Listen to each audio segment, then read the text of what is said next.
ప్రజాస్వామ్య రాజకీయ వేదిక. రాజకీయాల గురించి ఏబిసిడి తెలిసిన ప్రతి ఒక్కరూ, ఇవాళ ఉన్న పొలిటికల్ సిస్టమ్ గురించి అవగాహన ఉన్న ప్రతి ఒక్కరూ, ఎంతో కొంత అవగాహన ఉన్న ప్రతి ఒక్కరూ ఇంకొక ప్రత్యామ్నాయ పార్టీకి తెలంగాణలో స్కోప్ ఉందా లేదా అని మనం ప్రశ్నిస్తే 100% ఇంకొక పార్టీకి అవకాశం ఉంది అన్న ఆన్సరే వస్తుంది. ఎందుకు వస్తుంది ఆన్సర్ అంటే, ఇప్పటి వరకు పరిపాలిస్తున్న బీఆర్ఎస్ఆ, కాంగ్రెసా, బీజేపీనా, వాళ్ళతో ఒక్కొక్క పార్టీతో ఒక్కొక్క అలయన్స్ పెట్టుకున్న కమ్యూనిస్టులా, వీళ్ళు వాళ్ళ యొక్క సిద్ధాంతాలని, విధానాలని గాలికొదిలేసి సీట్ల కోసము, టికెట్ల కోసము, సంపద కోసము వాళ్ళు పాకులాడుతున్నట్టుగా, పదవుల కోసం పాకులాడుతున్నట్టు మనకు అర్థమవుతున్నది. ప్రజలు అర్థం చేసుకున్నారు, అందుకే ఇంకొక ఆల్టర్నేట్ శక్తి కోసం వెయిట్ చేస్తున్నారు. ఈ సందర్భంలో మరి ఈ ఆల్టర్నేట్ కావాలంటే మనం ఏం చేయాలా?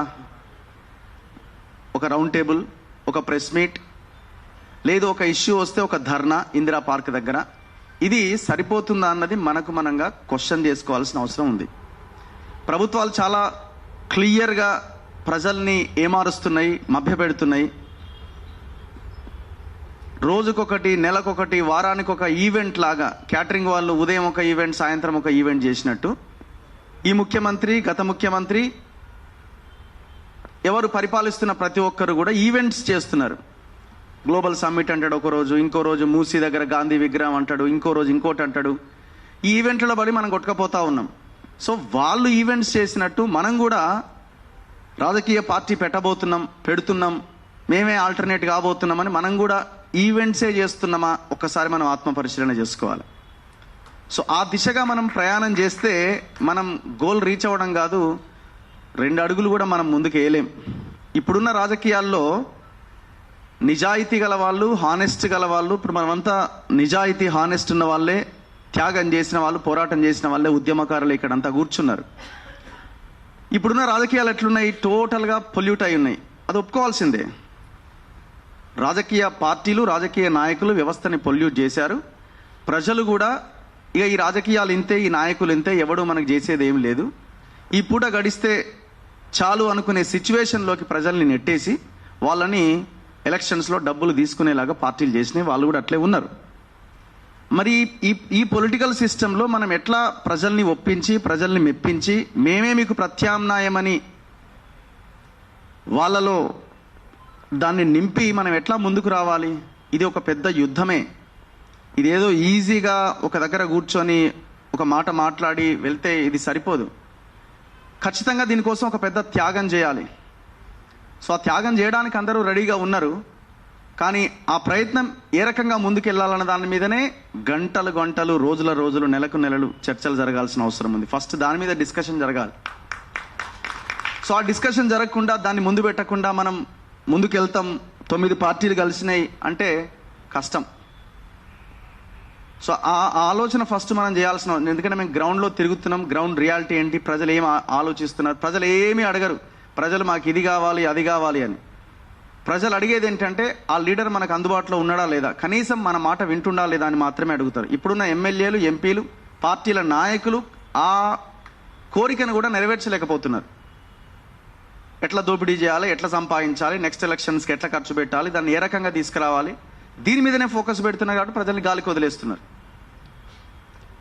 సో కాబట్టి ఆ దిశగా మనం ఫస్ట్ ఆలోచించాలి. అండ్ రెండోది, ఇప్పుడు మీరు పెట్టిన ఈ 10 అంశాల్లో అత్యంత కీలకమైన అంశం, టాప్ 3లో ఉండాల్సిన అంశం, తెలంగాణ అంటేనే భూమి, భూమి అంటేనే తెలంగాణ, భూమి అన్న అంశం ఇందులో ప్రధానంగా చేర్చాలి. అది లేదు ఇక్కడ. ఇది అసలు ఇప్పుడు ముఖ్యమంత్రి మొన్న మాట్లాడుతున్నాడు, దాని మీద ఎవరు కౌంటర్ కూడా ఇవ్వలేదు కనీసం. అసలు తెలంగాణ మొత్తం స్పందించాల్సి ఉండే. ఏమన్నాడు? అసలు భూమి అవసరం లేదు, భూమి ఎందుకు 20 ఎకరాలు ఉన్నాయని కూడా పిల్లల్ని చదివించుకోలేక, వాళ్ళకి విజ్ఞానం లేక, తెలివి లేక, ఉద్యోగాలు లేక, ఆ భూమిని ఏం చేయలేక అట్లా ఉండిపోయిర్రు. మేము భూమి ఇవ్వలేము, మీకు చదివిస్తామన్నాడు. పోనీ చదవని ఇస్తున్నారా అంటే ఆ ఇంటిగ్రేటెడ్ స్కూళ్ళ పేరుతో ఒక బోగస్ స్కీమ్ని మన ముందు పెట్టి, గతంలో ఆయన గురుకులాలు అన్నాడు, ఇప్పుడు ఈయన ఇంటిగ్రేటెడ్ స్కూల్ అంటున్నాడు. ఇంటిగ్రేటెడ్ స్కూల్ కట్టాలంటే నియోజకవర్గానికి 200 కోట్లు పెట్టి మొత్తం 119 నియోజకవర్గాల్లో 4,000 కోట్లు ఖర్చు పెట్టాలంటే ఇంకా 15 ఏళ్ళు అవుతుంది. ఈలోపు 3 జనరేషన్స్ వెనక్కి వెళ్ళిపోతాయి. సో మనల్ని ఇట్లాంటి ఈవెంట్ల రూపంలో మనల్ని ఏమారుస్తున్నారు. దాని మీద ఎంత పెద్ద చర్చ జరగాలి రాష్ట్రంలో. మరి ఆ భూమి కలిగినటువంటి వాళ్ళ భూమిని వదులుకోవడానికి సిద్ధంగా ఉన్నారా? వాళ్ళ పిల్లలు బాగా చదువుకున్నారు, వాళ్ళ పిల్లలు విజ్ఞానవంతులైన ఉద్యోగాలు చేస్తున్నారు కదా. ఆ భూమిని వాళ్ళు వదులుకోవడానికి సిద్ధంగా ఉన్నారా? లేరు కదా.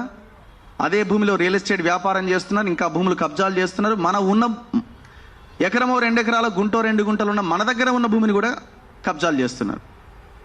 ఎంత దారుణమైన విషయం ఇది. మరి దీని మీద ఆల్టర్నేట్ అంటున్న మనమంతా ఇట్లాంటి అంశాలను ఇందులో పెట్టాలి. ఇట్లాంటి అంశాల మీద ఒక పెద్ద యుద్ధమే జరగాలి. మేము నిన్న ఖమ్మం పట్టణంకి వెళ్ళినాం.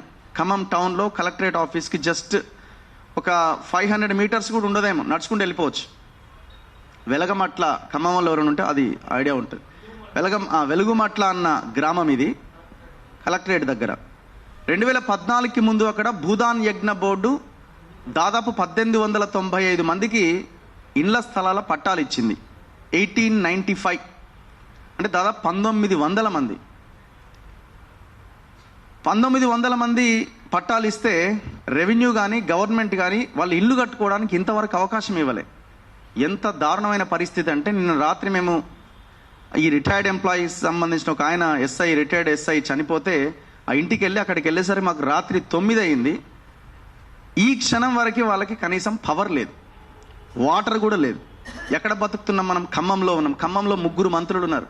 పొంగులేటి శ్రీనివాసరెడ్డి, ఆర్థిక మంత్రి భట్టి విక్రమార్క, వ్యవసాయ శాఖ మంత్రి తుమ్మల నాగేశ్వరరావు. ఆ 62 ఎకరాల్లో 31 ఎకరాలు మాకు ఇచ్చేయండి, మిగతా 31 ఎకరాల్లో మీరు ఆల్రెడీ 900 మందో 800 మందో కుటుంబాలు ఉన్నాయి. సో ఆ కుటుంబాలకు మేము అన్ని సౌకర్యాలు మేము కల్పిస్తాం. ఇది వదిలితేనే అది మీకు సాధ్యమవుతుంది. ఎకరం ఎంత లేదన్నా 10 నుంచి 15 కోట్ల రూపాయలు ఉంటుంది కలెక్టరేట్ ఆఫీస్ పక్కనే. ఎవరున్నారు దీని వెనకాల? తుమ్మల నాగేశ్వరరావు మేనల్లుడు, తుమ్మల నాగేశ్వరరావు కొడుకు, దాదాపు 8 మంది చౌదరీలు ఉన్నారు దీని వెనకాల.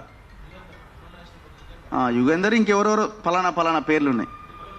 సో అక్కడికి వెళ్తే వాళ్ళకి వాటర్ కనెక్షన్ లేదు, కరెంట్ కనెక్షన్ లేదు, సోలార్ దాంట్లో ఎవరో ఒకరిద్దరు ఇంట్లో ఉంటే ఛార్జింగ్ పెట్టుకోవాలన్నా ఇంటికి వెళ్ళి ఒక 10 రూపాయలు ఇచ్చి ఛార్జింగ్ పెట్టుకుంటున్నారు. ఎక్కడ బతుకుతున్నాం మనం చెప్పండి? ఈ ఇష్యూస్ మీద ఎవరు పోరాటం చేస్తున్నారు? నేను అడిగిన మరి కమ్యూనిస్ట్ పార్టీలు ఉన్నాయి కదా ఇక్కడ అంటే, వాళ్ళు కూడా ఇందులో ఉన్నారు ఈ కబ్జాలో అంటున్నారు. ఈ ఎక్కడ పోయింది? పార్టీస్ ఉన్నాయి. చివరికి ఎవరు కొట్లాడుతున్నారు? వాళ్ళ పక్షాన్ని ఇవ్వాలి, కూలగొడుతుంటే కూలగొట్టొద్దని దాదాపు 5-6 ఆర్డర్స్ ఉన్నాయి. ఎవ్వడు వాటిని ఫాలో అవ్వట్లే. మరి ఏం దారుణం ఇది? ఎంత దారుణం ఇది?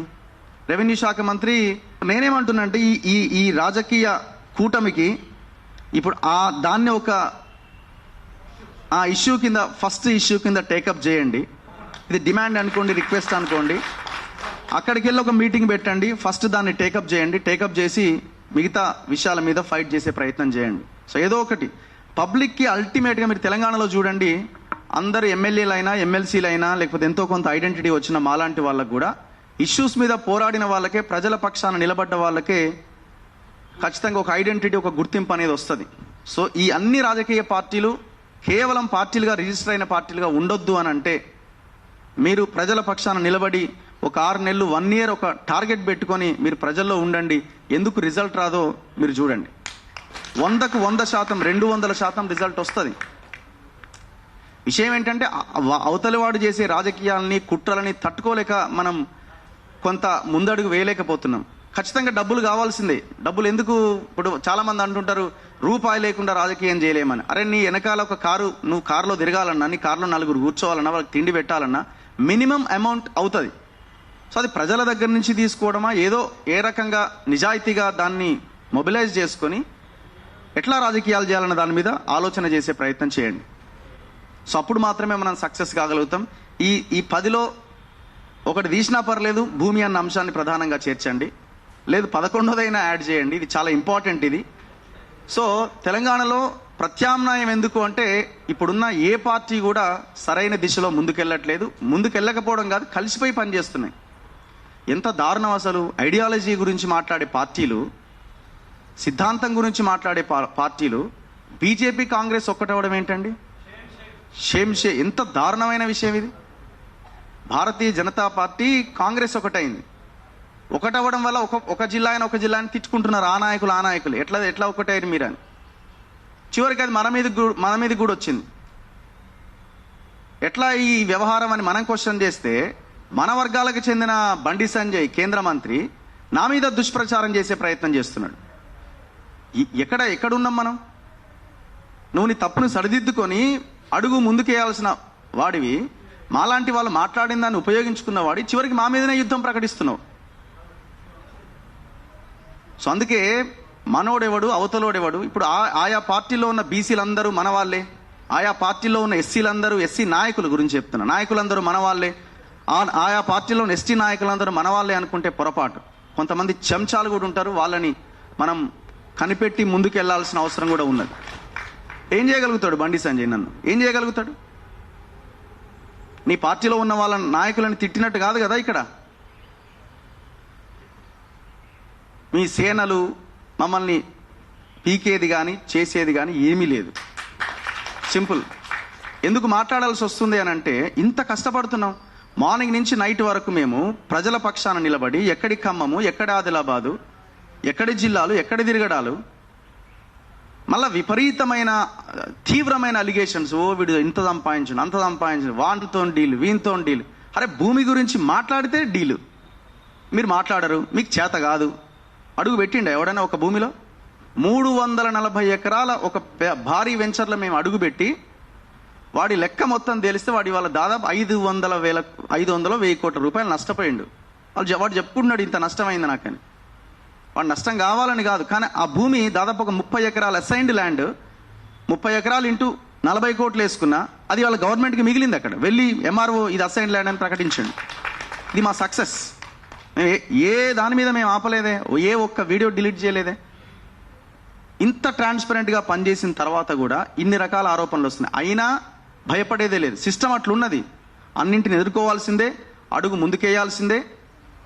ఎన్ని అలిగేషన్స్ పెట్టినా, ఎంత చేసినా ఈ పోరాటాన్ని మాత్రం వదలదు. ఆ దిశగా మనం ఫైట్ చేస్తేనే ఇగో ఈ కూటమైనా ఇంకోటైనా మనం ఒక ప్రత్యామ్నాయ శక్తిగా ఎదగడానికి అవకాశం ఉంటుంది. సో దయచేసి ఆలోచించాలని కోరుకుంటున్నాం. నాకు అవకాశం ఇచ్చిన పెద్దలందరికీ ప్రత్యేకంగా ధన్యవాదాలు. Thank you sir. ఇప్పుడు ప్రొఫెసర్ అన్వర్ ఖాన్ సాబ్ మాట్లాడతారు 2 minutes.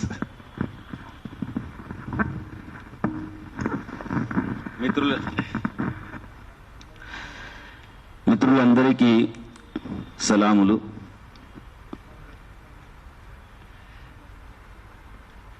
చాలా సంతోషము ఇంత మంచి